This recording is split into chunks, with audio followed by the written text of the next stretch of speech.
Oh, Swastiastu. Swastiastu. Baik, teman-teman, sebelum saya memulai presentasi, perkenalkan, nama saya Komang Triditya Mardika dengan NIM 2415091008 dan selanjutnya akan Dan saya dilanjutkan perkenalkan, presentasi. nama saya Gusti Madinara dari Pabukian dengan NIM 2415091082.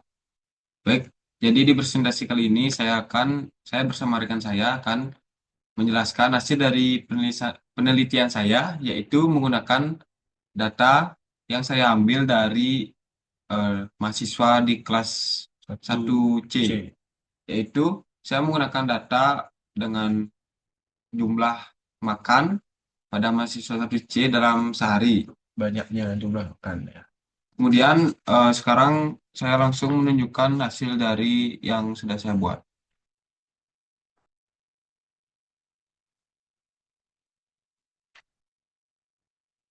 Baik, selanjutnya akan dijelaskan oleh rekan saya.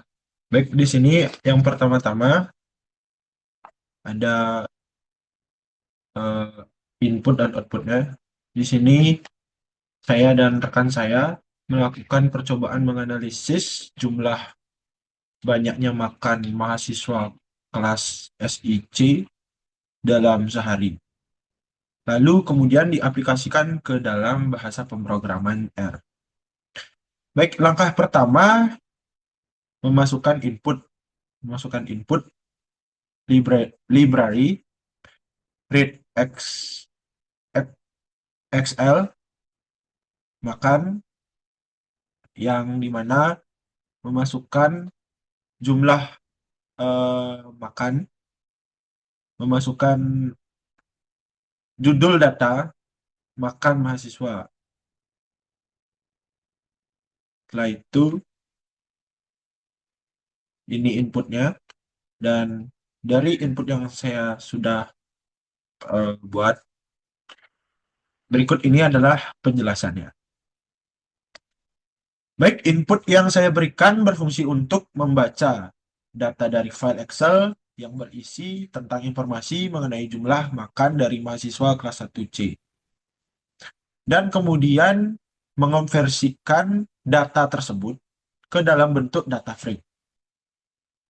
Library library read XL, fungsi library XL adalah untuk eh, memuat package atau pustaka eksternal dalam bahasa R.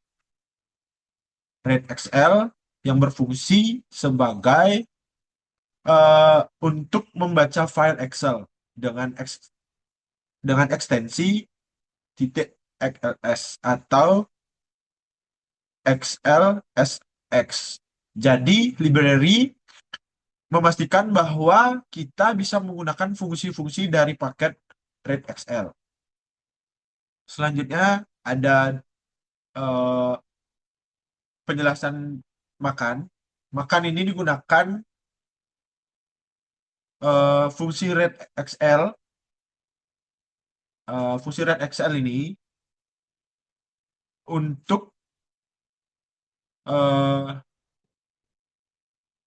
digunakan untuk membaca data dari file Excel. Selanjutnya ada jumlah makan kelas 1C, yang dimana file Excel yang akan dibaca, file tersebut harus ada di directory atau working directory.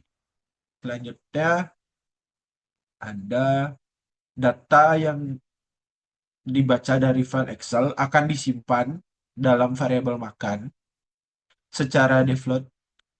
Data yang dibaca akan berada dalam bentuk tabel atau yang sering kita sebut data frame.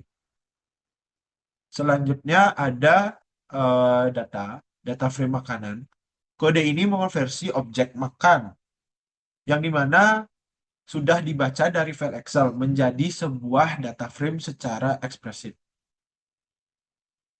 Selanjutnya eh, ada,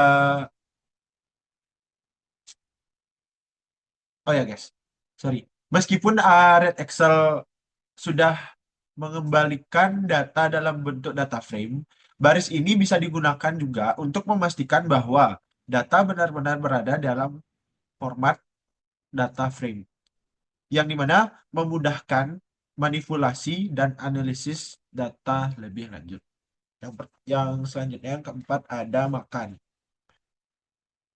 Baik, makan ini eh, akan menampilkan isi dari objek makan di konsol. Ini digunakan untuk melihat data yang telah dibaca dari file Excel. Yang selanjutnya, tanda kurung. Tanda kurung ini biasanya tidak diperlukan jika kita hanya ingin menampilkan objek dalam bahasa R. Jadi, eh, kita tidak perlu lagi menggunakan tanda kurung. Cukup mengetik nama objek, seperti saya makan. Sudah cukup untuk menampilkan isinya. Selanjutnya, ada hasil outputnya. Berikut hasil outputnya.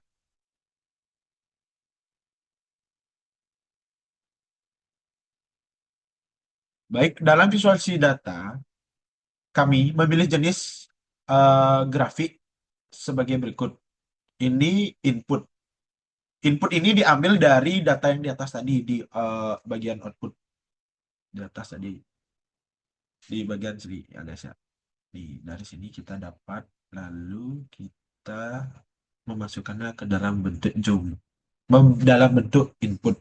Berikut adalah inputnya, histogram. Jadi ini hasil inputnya, histogramnya, inputnya. Selanjutnya, dan ini ada hasil outputnya.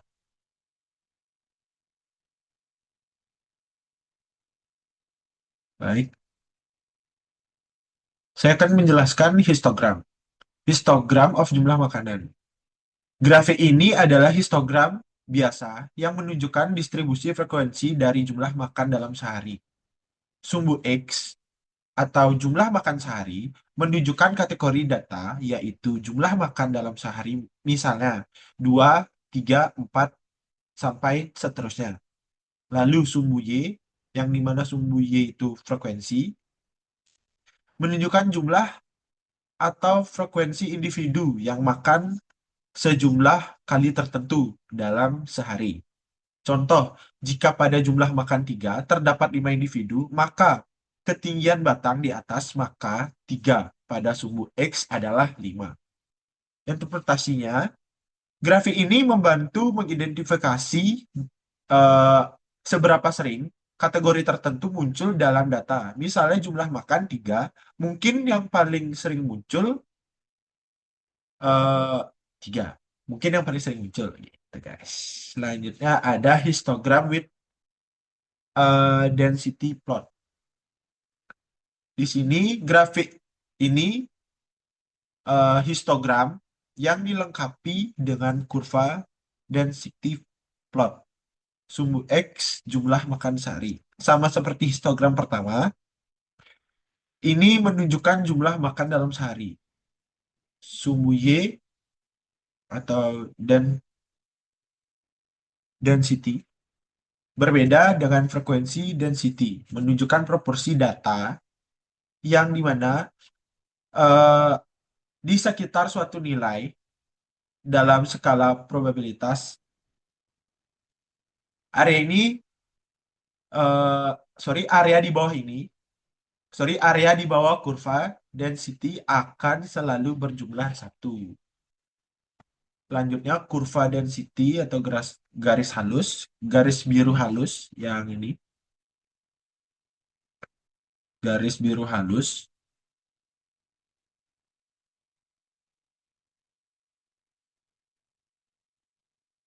Garis biru halus di atas histogram menggambarkan estimasi distribusi yang dimana lebih mulus.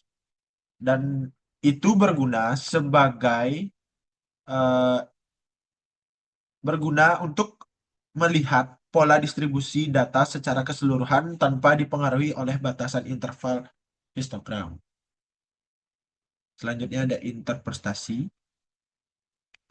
Jika kurva density memiliki puncak di atas jumlah makan 3, maka jumlah makan 3 memiliki probabilitas atau kepadatan data yang paling tinggi. Kurva density juga menunjukkan apakah distribusi data simetris normal atau memiliki eh, sek sek seknes atau miring ke kiri atau ke kanan, miring ke kiri atau ke kanan. Dan baik, di sini ada kesimpulan dari grafik ini, dan ya grafik ini. Jadi kesimpulannya, sebagian besar individu makan sekitar 3 kali sehari dapat dilihat dari puncak histogramnya dan kurva density-nya di atas angka 3. Ya guys, ya, di atas angka 3. Eh, Gimana cara ngezoom benar? Di atas angka 3. Ya telah di atas angka 3 ya guys ya. Di atas angka 3. Nah, dah, cukup dah. Di atas angka 3 bisa dilihat dari eh, tabel histogram ini. Jadi eh, hasilnya itu di atas angka 3. Selanjutnya, histogram dengan kurva density memberikan wawasan tambahan tentang bentuk distribusi data yang memungkinkan mendekati distribusi normal atau simetris atau tidak. Jika data tidak terlalu simetris, itu terlihat dari bentuk kurva density yang mungkin miring ke satu sisi. Selanjutnya akan dijelaskan oleh rekan saya. Terima kasih. Baik, di sini saya akan menjelaskan eh, grafik yang kedua dari job 3 yaitu pie chart. Yang pertama, di sini adalah input. Pada gambar pertama merupakan inputnya. Di sini saya menggunakan jumlah makan yang sama seperti tadi. Kemudian masukkan frekuensi untuk menghitung frekuensi masing-masing jumlah makan. Kemudian untuk kode membuat picatnya yaitu seperti ini yang ada di input. Penjelasannya yaitu adalah eh,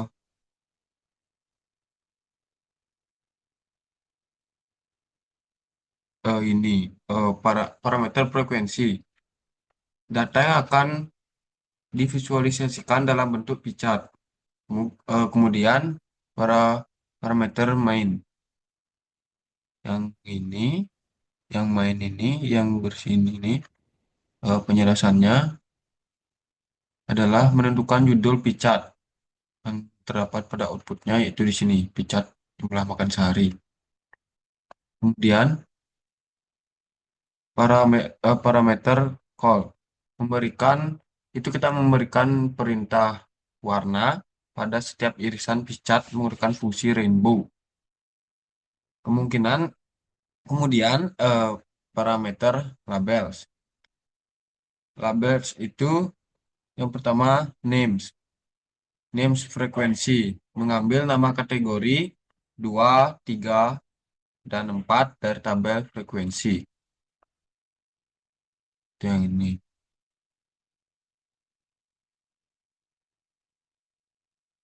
Kemudian frekuensi mengambil nilai frekuensi 5, 6, dan 5.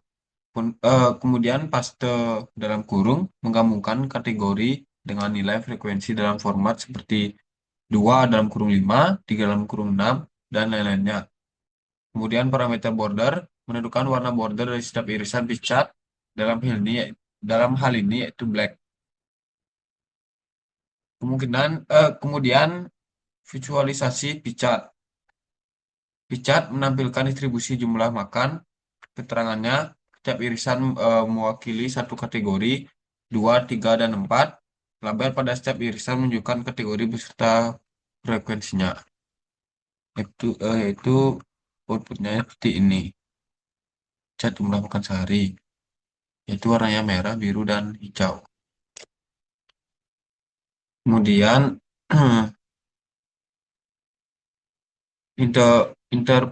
interpretasi dari codingan itu yaitu bagian hijau kategori 3 adalah yang terbesar karena frekuensinya 6 kali. Bagian biru dan merah kategori 2 dan 4 masing-masing muncul 5 kali. Itu pada ini. Ini yang hijau ini ya zoom sedikit. Yang hijau ini dia paling besar karena muncul 6 kali. Dan yang angka 2 dan keempat ini muncul 5 kali, yaitu ini dalam dalam kurungnya. Baik, kemudian kita lanjut. Kemudian kita lanjut ke hipotesis, ke job set keempat. Yang pertama kita menentukan hipotesis. Hipotesis statistik, yang pertama hipotesis nol.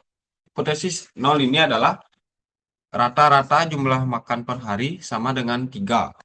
Kemudian yang kedua hipotesis alternatif atau H1 adalah rata-rata jumlah makan per hari tidak sama dengan 3. Kemudian kita implementasikan di bahasa pemrograman R. Langkah-langkahnya yaitu menggunakan one sample t-test. Yang pertama kita memasukkan datanya. Ini saya sudah masukkan di inputnya. Kemudian melakukan uji sampel one, uji uji one sample t-test. Itu kodeannya seperti ini. Yang ini t-test udah ada rumusnya pada job set 4. Udah jumlah makan MU ini karena kita ingin menguji rata-ratanya 3, makanya kita tulis MU3. Kemudian yang alternatif to side ini karena juga sudah seperti itu di rumusnya. Kemudian untuk hasil dari outputnya itu ya ini one sample t-test.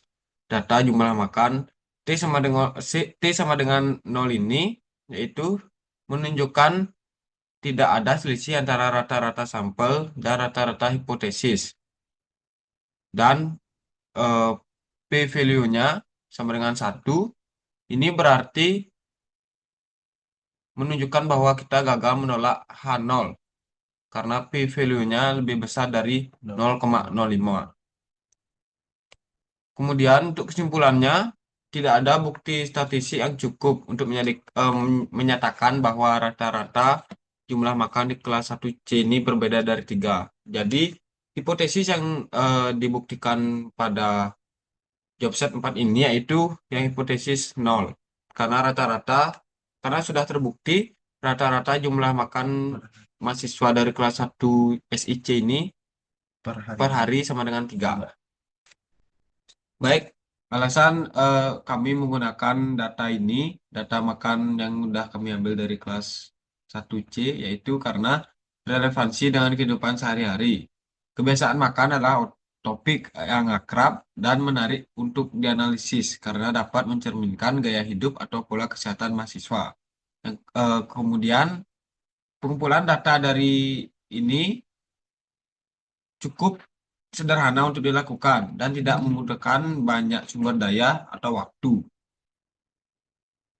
Baik, untuk eh, fleksibilitas analisisnya, data ini dapat dianalisis dengan berbagai metode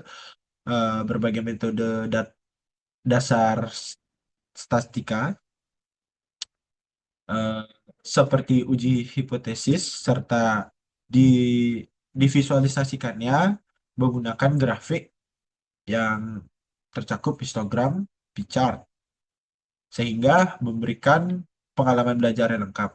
Dengan data ini, kelompok dapat menjawab pertanyaan statik seperti distribusi jumlah makan sehari dan rata-rata kebiasaan makan mahasiswa serta kesimpulan tentang kebiasaan makan mereka secara umum. Entah itu banyaknya berapa kali, ya menyesuaikan. Baik, itulah tadi presentasi dari kami. Jika ada kata yang kurang berkenan, kami memohon maaf. Baik, saya tutup dengan Pram Santi. Om Om Santi Santi, Santi Santi, Santi. Santi, Om.